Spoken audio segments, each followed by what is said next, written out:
예.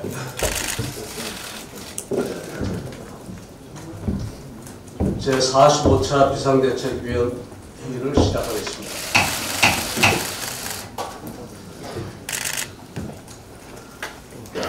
오늘 아침에 어제 오늘 신문 기사를 보면서 한편으로는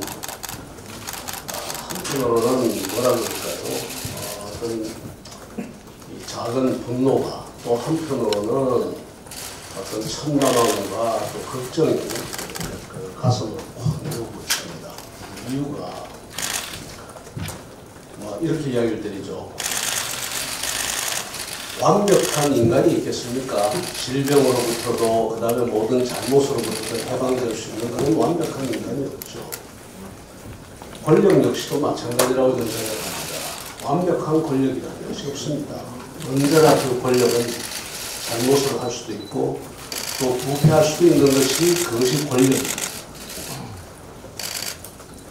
그런데 이게 도대체 무슨 말입니까? 우리한테는 인간인 사찰의 DNA가 없다. 이런 오만이 있을 수 있습니까? 이 정말 용납하기 힘든 이야기입니다. 이 무슨 선민의식이고 또 스스로를 도대체 어떻게 우리에게는 그 인간인 사찰의 DNA가 없다. 이게 민간인 사찰이라고 하는 것도 그렇습니다. 이것이 때로는 경계가 불분명할 때가 있습니다. 하는 사람 입장에서는 사찰이 아니라고 하고 당하는 사람 입장에서는 사찰이라고 볼 수 있습니다. 그런 부분들이 많거든요. 그런 경우에 그런 것은 어떤 입장에서 어느 입장에서 봐줘야 되는가 하면 당하는 입장에서 이해를 하고 봐주고 또 그 사찰을 하는 사람 입장에서는 그런 부분이 있었나 없었나 스스로 따져보고 반성하고 그래가면서 운영하는 것이 그것이 권력입니다.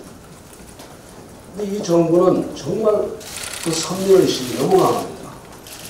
자신들이 하는 것은 모두 다 선이고 상대방은 다 악입니다. 그리고 그 자신들이 선이기 때문에 자신들이 그냥 존재하는 이유만으로 모든 것이 잘 될 것이라고 이렇게 생각하고 있습니다. 그러니까 모든 것을 적폐몰이로 그냥 세월을 보내고 있는 거예요. 경제정책도 없고 안전정책도 없고 그냥 자신들이 앉아있으면 모든 것이 잘 되느냐 그러고 있단 말이에요. 이것이 바로 어디서 나오는가 하면 이런 우리에게는 어떤 DNA가 있느니 없느니 하는 이런 오만함과 그 다음에 선민의식에서 나오는 거예요. 이번에 강릉 참사도 마찬가지 아닙니까? 지난번에도 이야기 드렸습니다만 세월호 참사를 겪으면서 정말로 안전에 대해서 깊은 생각을 했더라면 이런 사고가 계속 연이어 우리 최근에 사고가 많은데 그런 사고가 일어나겠습니까? 오로지 말하자면 당시의 세월호 참사도 말씀드린 것처럼 상대를 찌르는 무기로만 썼단 말이에요. 그러다 보니까 안전대책은 없고 안전정책이 없는 거죠. 그러니 지금 이런 일이 계속되고 있는 겁니다. 제가 오늘 아침에 짧지만 한마디 꼭 드리고 싶은 게 있습니다. 어제 제가 다른 언론에서 한마디 했습니다만 많은 경우에 대통령의 불행이 어디서 시작되느냐. 민정의 잘못과 오만 그리고 선민의식 이런 데서 출발합니다. 대통령에게 보고해야 될 것을 제대로 보고하지 않고 스스로의 잘못을 돌아보지 않고 정보를 왜곡시키고 이런 것이 대통령을 불행하게 만드는 거예요. 우리 역사를 보면 직접적인 원인이 민정에서 출발하는 경우가 한두 번이 아니에요. 그래서 대통령의 불행이 지난번 제가 어떤 대통령 취임했을 때 그 취임하는 그 세미나를 하는 자리에서 똑같이 이야기했습니다. 대통령이 불행해지지 않으려면 민정을 잘 줘야 된다.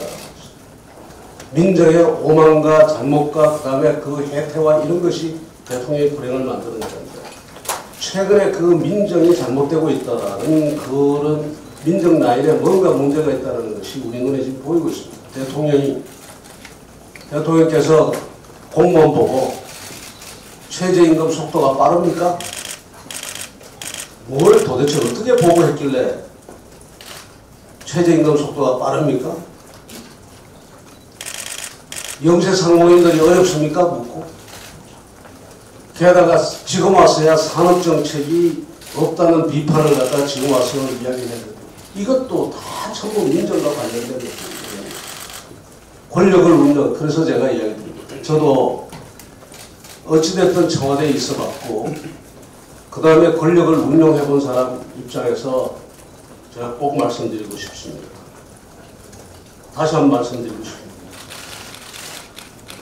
대통령의 불행은 많은 경우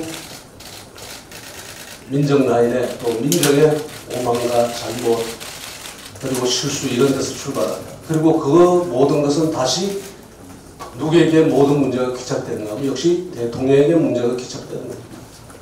잘못한 민정 라인 그리고 엉뚱한 그 민정 라인을 그대로 두고 국정을 운영하다 보면은 지난 세월을 돌아보십시오. 어디서 대통령의 불행이 시작됩니까? 대통령께서는 이 점 명심하셔야 됩니다. 예, 원내대표님 말씀 드리겠습니다.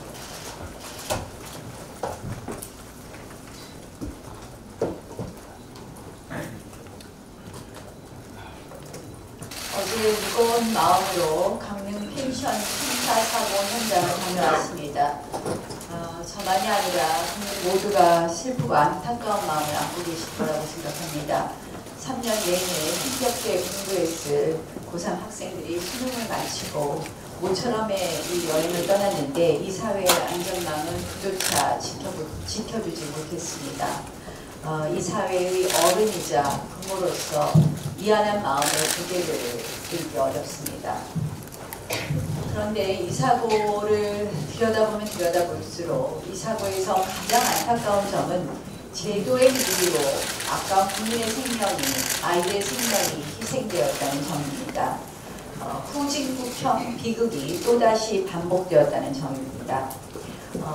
아시다시피 그 펜션은 농어촌 수거가 목소로 신고했기 때문에 보일러 배관 점검을 받지 않아도 되고 경보 장치를 다는 것도 필수적이지 않았습니다.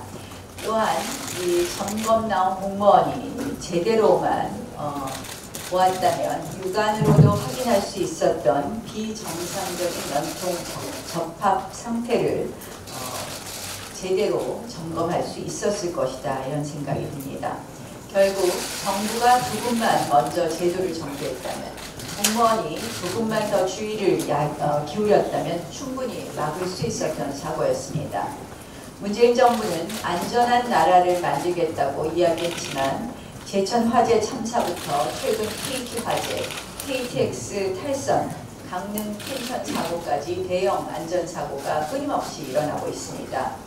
이 사고들은 대부분 정부의 전문성 없는 낙하산 인사나 정부의 관리감독 소홀, 일선의 안전의식 회의로 발생했습니다.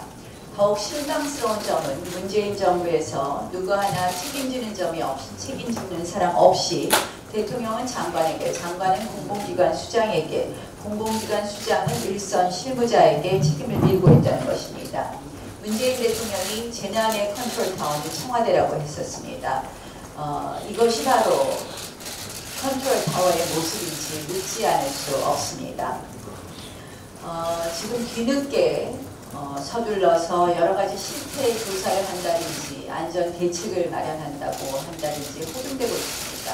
그런데 이런 속담이 있습니다. 일본 속담인데 호랑이의 힘을 빌린다는 속담이 있습니다. 대통령께서 이제 재난 컨트롤 타워는 대통령이다 이렇게 말씀해 주십시오. 안전한 나라 책임지겠다 말씀해 주십시오. 대통령께서 내치에 신경 써 주십시오. 다른 곳 쳐다보고 온통 다른 곳에 대통령이 신경과 관심이 있고, 또 정부 부처는 각 부처마다 미래나 현재를 챙기는 일보다는 과거 적폐청산에만 문재인 정부 들어선 이후에 집중했던 것 기억하실 겁니다. 그렇기 때문에 이러한 사고가 반복될 수밖에 없다고 생각을 합니다. 이제는 내치에 전념하고 과거보다 미래로 가겠다는 선언과 함께 정부가 보다 적극적으로 챙겨줄 것을 촉구하고, 저희 자유한국당은 국회 차원에서 해야 될 대책 내일 마련해서 발표하도록 하겠습니다. 그리고 정부가 이러한 대책을 내놓으면 적극적으로 저희도 협조하겠다는 말씀드리겠습니다. 청와대 특감반 사태에 대해서 말씀드리겠습니다. 조금 전에 비대위원장도 말씀하셨지만 이 사찰 DNA는 없다. 또 우리 눈물로 고소하면서 법과 원칙에 따라서 했다. 이렇게 변명하고 있습니다. 저는 이 정부의 이 오만함에 대해서 늘 말씀드렸습니다. 정의는 이 정부만 독점하고 있는 것인가요? 왕무장상의 신은 이 정부만일까요? 저는 이미 드러난 것만 해도 민간인 사찰을 했다는 부분, 그리고 이 정권의 실세들의 비리는 묵살했다는 것이 명백히 드러났습니다. 이것만으로도 이 정부의 청와대는 책임져야 됩니다. 해야 될 일을 하지 않은 것, 이것은 직무유기일 것이고, 하지 않아야 될 일을 한 것, 이것은 직권남용일 것입니다. 그럼에도 불구하고 오락가락한 해명, 궁색한 해명, 상식에 맞지 않는 해명으로 일관하고 있습니다. 특히 박형철 비서관이 개인적으로 한 것이다라고 몰아가고 있습니다. 그럼 1년 넘게 개인적으로 하고 있는 일에 대해서 왜 제지하지 않았습니까? 그러면 그 제지하지 않은 것 자체만으로도 직무유기라고 할 수 있을 것입니다. 이 청와대의 비정상적인 이러한 사태에 대해서 저희는 오늘 고발장을 접수하도록 준비하고 있습니다.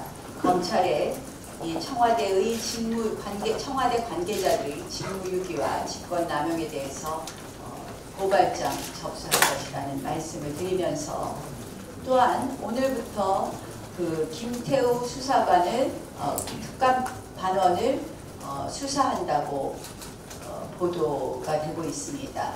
검찰이 어제 말씀드린 것처럼 이 칼을 어느 쪽으로 겨누는지 우리는 똑똑히 지켜보겠다는 말씀을 다시 한번 드립니다.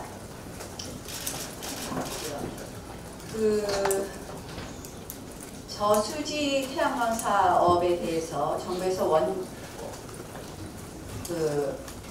원점 검토하기로 했다는 보도가 나왔습니다. 또 사실상 철회라는 보도가 있습니다. 이 정부 에너지 정책 보면 굉장히 답답한데요. 이 부분에 대해서 이 실질적으로 저수지 태양광 사업만 철회할 것이 아니라 국민 대다수가 원하는 탈원전 정책을 철회할 것을 다시 한번 촉구하면서 저희 당에서 이 부분에 대한 후속 조치하겠다는 말씀 드리겠습니다. 네. 통일부 관련해서 2건, 그리고 방금 원내대표께서 언급하신 저수지 태양광 관련해서 이렇게 3가지 말씀을 드리겠습니다.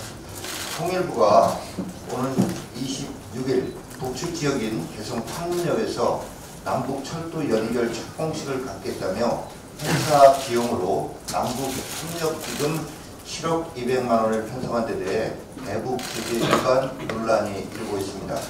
정부는 남북 정상이 합의한 연내 착공식을 미룰 수 없다라는 입장이지만 가장 기본적인 설계도나 구체적 사업 계획도 마련되지 않은 상태에서 열리는 실제 공사 개시와 무관한 가짜 착공식입니다.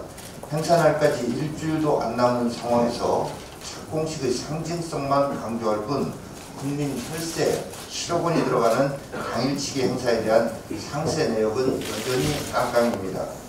북한의 비핵화가 지지부진하면서 남북관계가 개선될 기미는 보이지 않는데도 설계도도 없이 성급하게 착공식부터 여는 건 아닌지 대북 제재 논란 때문에 명칭조차 착공식이 아닌 착수식이라고 불러대면서까지 해야 하는 일인지 묻지 않을 수 없습니다.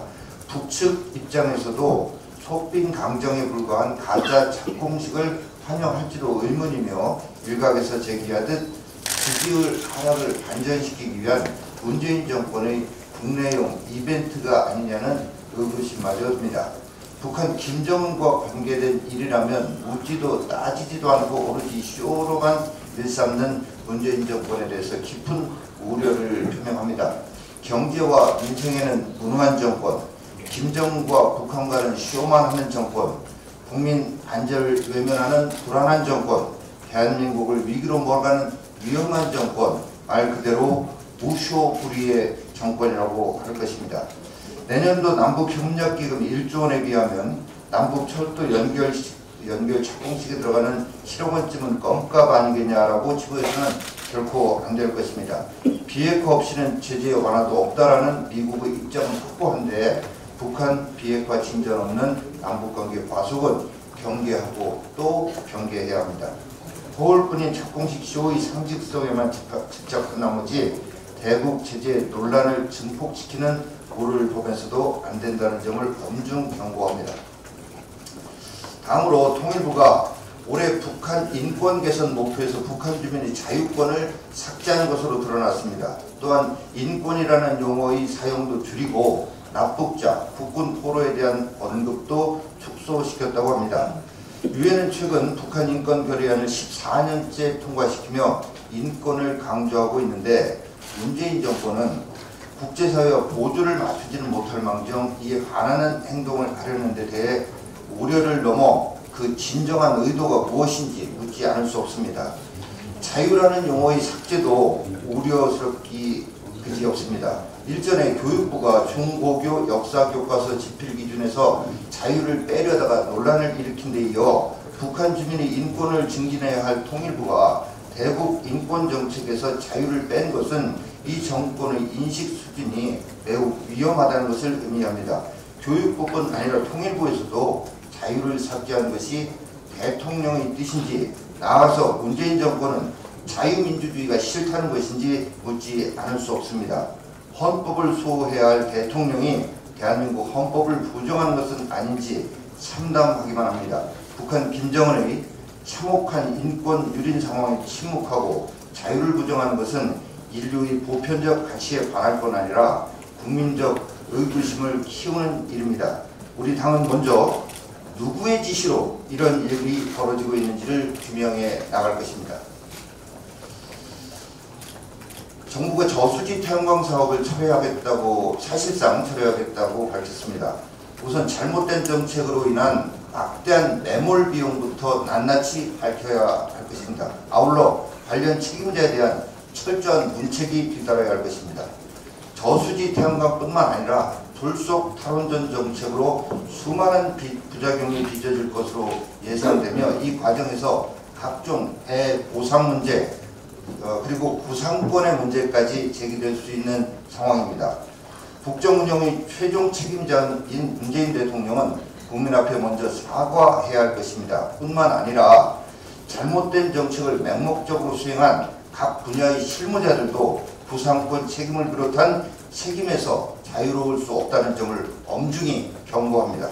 문재인 정권은 저수지 태양광뿐만이 아니라 졸속 탈원전 정책을 즉각 폐기하기 바랍니다.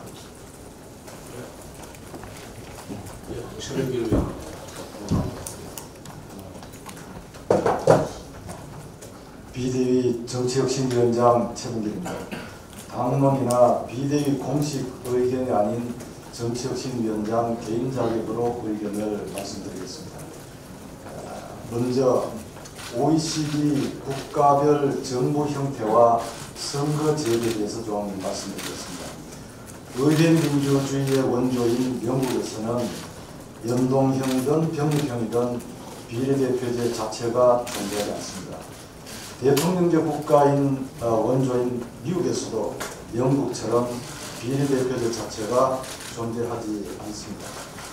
모든 대통령제 국가, 대통령제 성격의 이원 집정부제 국가, 의원 내각제 성격의 이원 집정부제 제도 국가에도 연동형 비례대표제가 존재하지 않습니다. 아시아에서 의원 내각제가 가장 오래된 나라는 일본입니다. 일본도 우리와 같은 병립형 비례대표제는 채택하고 있지만 연동형제는 채택하고 있지 않습니다.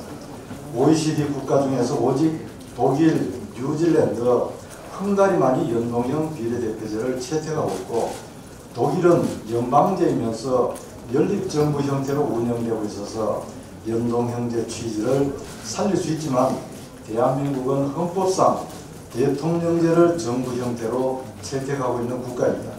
의원 내각제와는 달리 강력한 대통령제 하에서 연립정부 구성은 실효성이 떨어질 수밖에 없고, 제왕적 대통령을 견제하기 위해서는 책임 대항정당의 존재가 필수 불가결합니다. 따라서 독일식 연동형 비례대표제를 채택하기 위해서는 현행 대통령제를 의원 내각제로의 개헌과 연동시킬 필요가 있으며, 개헌 전이라면 각 정당별 유분리를 떠나서 현행 제도를 유지하고, 개헌이 이루어질 경우에는 연동형 비례대표제 도입도 추진해 볼 수 있을 것입니다. 제7회 전국 동시 지방선거 기초의원 비례대표 지역별 정당 득표를 기준으로 살펴보면은 현행 소선거구제 하에서는 민주당 243석으로 개헌선을 넘고, 한국당은 47석에 불과하고 미래당 4석, 정의당 5석 등입니다. 소선거구 연동형 전국구 비례대표제의 경우 민주당 218석, 한국당 85석, 미래당 24석, 정의당 27석입니다.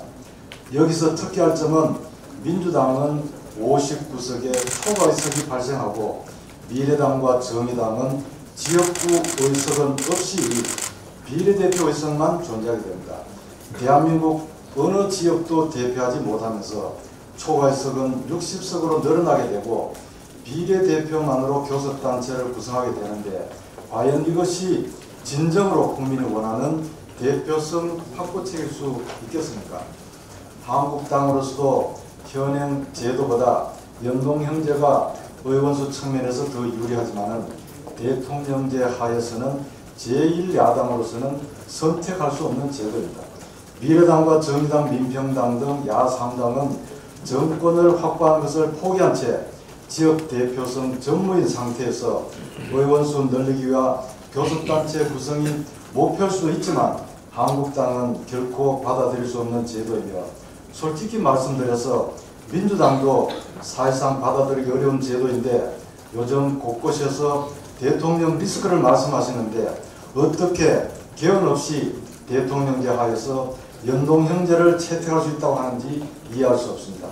OECD 국가 어디에서도 대통령제와 연동형제를 동시 채택하는 나라가 없고, 민주주의 원조 국가이면서 의원 내각제를 채택하고 있는 영국에서는 아예 비례대표제 자체가 없는데, 영국 옥스퍼드 대학 정치학 박사이신 손학규 대표께서는 무슨 근거로 우리나라에서 연동형제가 반드시 필요하고 목숨까지 거셔야 한다고 하시는지 저로서는 이해할 수가 없습니다.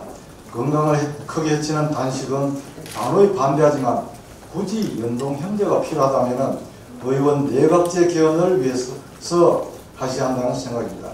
단식 여부에 따라서 연동형제를 채택한다는 것은 민의를 거스르고 헌법 정신을 크게 훼손한다는 점을 깊이 인식하고, 원점에서 무엇이 국민을 위하는 제도인지 국민의 입장에서 정개특위를 열어 깊이 논의해 나가야 한다고 생각합니다. 예, 다른 위원님들 없으면 회의를 비공개로